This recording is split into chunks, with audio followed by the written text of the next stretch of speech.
yan. O may ikukwento ko, no? Tungkol naman kay Ate Guy.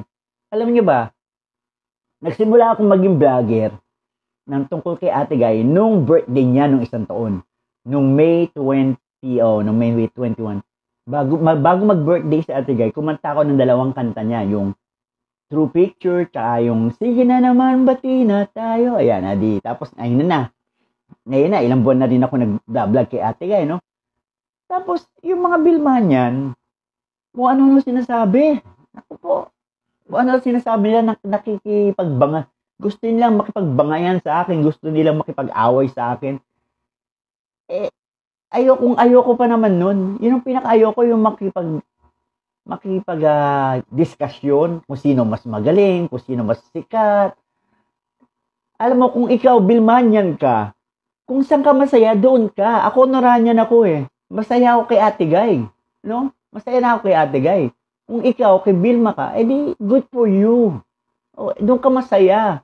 Pero yung sisiraan mo si Ate Guy, dahil gusto mo lang iangat yung idol mo, si Bilma, tigilan nyo na lang. Kasi ako hindi ako pumupunta sa mga Bilma page eh.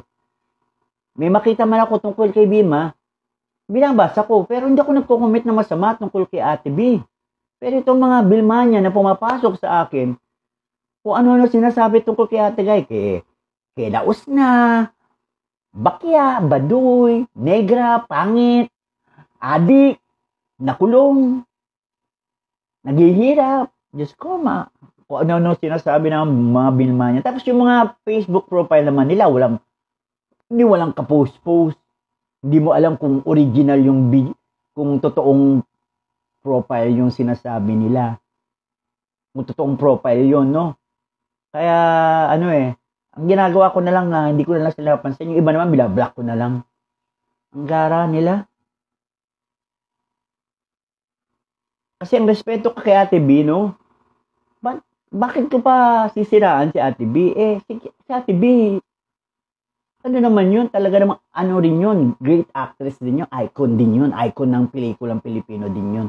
Nagkataon nga lang ako, baka Nora. Mas gusto si Nora. Pero para lang itaas si Nora, sisiraan ko si Ate B? Hindi na kailangan. Hindi.